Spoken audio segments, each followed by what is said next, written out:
itself. In 1697, the island nation of Japan stunned the world by withdrawing from it. Once a ready adopter of imported items and ideas, it had violently expelled all foreigners, destroyed the traces of their existence, and suppressed virtually all foreign knowledge. Returning to archaic technology and making the trespass of its borders in either direction a crime punishable by death, it had persisted for centuries in a hermetic culture, hardly changing and hardly acknowledging the outside world. To place the magnitude of such an act in perspective, imagine Great Britain, an island group of comparable size, not only walling itself off from the world during the American Revolution, but reverting to the Elizabethan era, and remaining that way, still secluded, still willfully apart from time, today. So what prompted Japan to rejoin the world, to ensure the greatest episode of culture shock in human history? On the surface, it was a show of force. In 1853, the Americans arrived in an unprecedented armada of steam-powered gunboats commanded by Commodore Matthew Perry. But that explanation, the one taught in most textbooks, vastly oversimplifies the matter. And it fails to address the most intriguing aspect of the encounter. How were negotiations able to take place at all? No Westerner had been allowed to study Japanese, yet Perry's emissaries included men who were not only confident speakers of the language, but aware of the subtleties of courtly behavior. The Americans were in turn astonished to find themselves negotiating with fluent speakers of contemporary American English. One traditionally garbed samurai was eager to discuss industrial chemistry, stumbling only on the term mercury chloride. Despite the centuries of isolation, the cultural barrier had somehow already been breached. Who had laid the groundwork for this epical meeting? Who had already transmitted intimate knowledge of the fortress nation to the West, and who had brought modern language and modern history to Japan? This is not a question you find in the history books. And I'm still tired of saying per se. But amazingly, these questions all had a single answer. Or at least they could be traced back to one moment in 1834, when a 15-year-old boy, starved, bleeding, and approaching death, washed ashore on the Pacific edge of North America.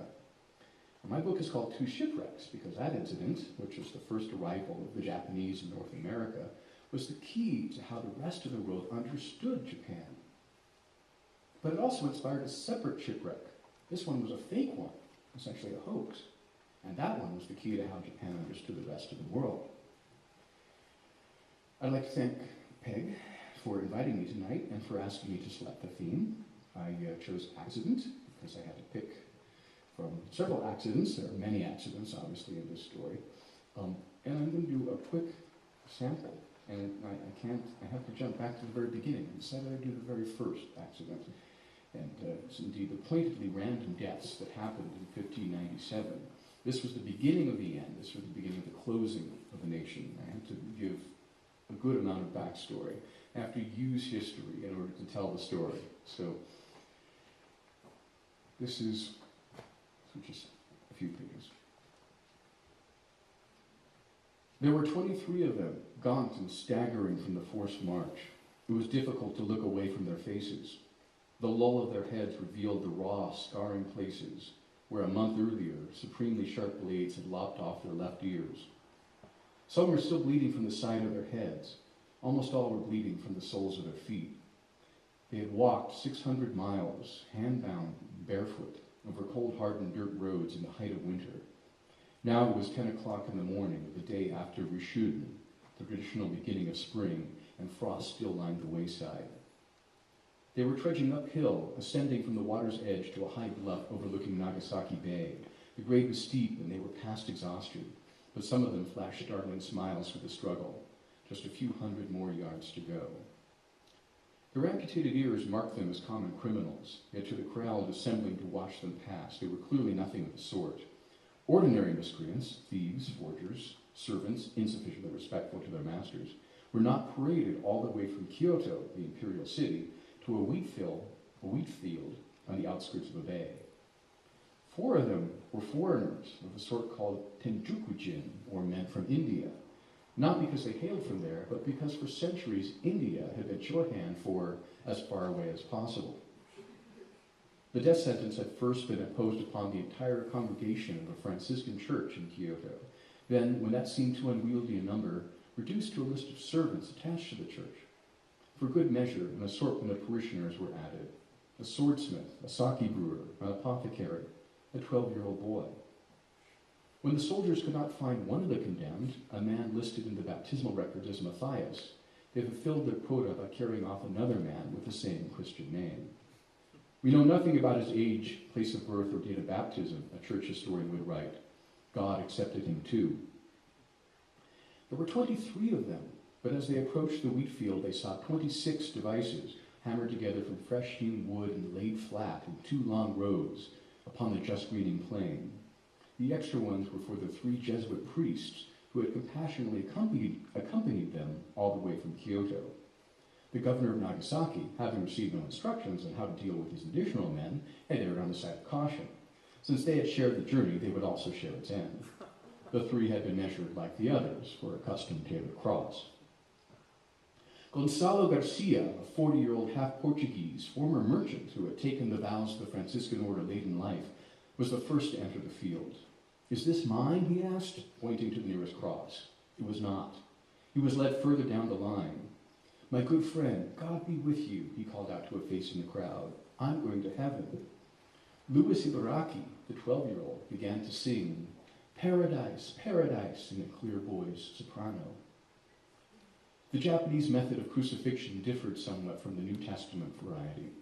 The condemned were splayed out on 2 sets of crossbars, one for the hands and one for the feet, with a straddling post like a bicycle seat in between. Their bodies were not pierced by nails, but made fast with tight iron rings around the hands, feet, and neck. There had been a few miscalculations.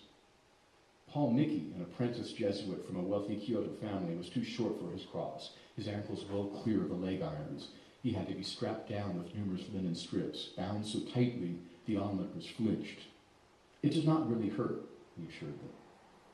At the chief executioner's signal, all 26 crosses rose simultaneously to vertical. They thudded into post holes. Another miscalculation. The cross of Philip de Jesu, a Franciscan born in Mexico, had its straddling post set too low. The weight of his body pulled against the iron ring around his neck, and he began to strangle. The ignominious sounds of his choking, discordant against the hymns, prayers, and exhortations of the other martyrs, caused the executioner a flash of embarrassment. He silenced the priest as quickly as possible, which meant a few well-placed lance thrusts. The point of crucifixion, of course, was to provide a prolonged, slow death from exposure, but as Philip's body slumped, the attending officials seemed to lose patience with the whole affair. A second signal was quickly given.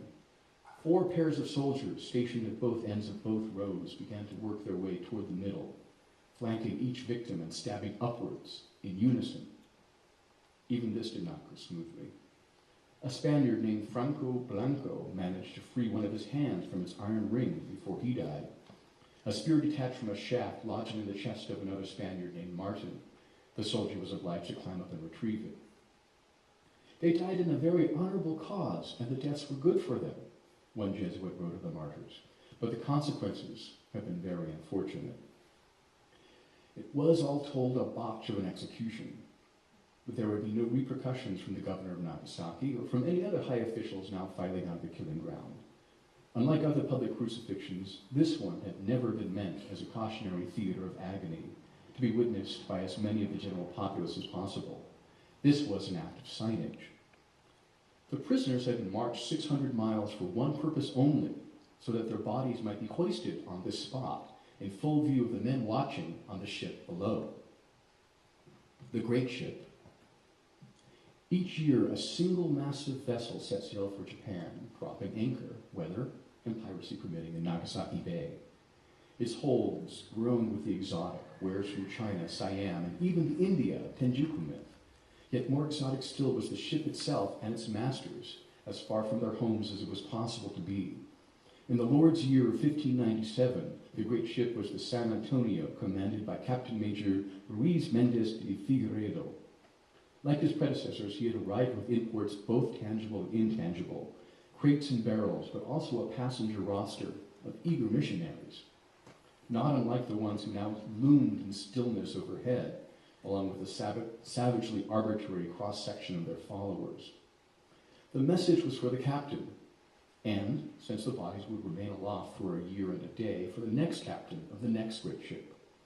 Bring us your silks and sundries, before us of fresh crosses and rotten corpses admonished. Do not bring us your dangerous ideas. Thank you. Thank you very much.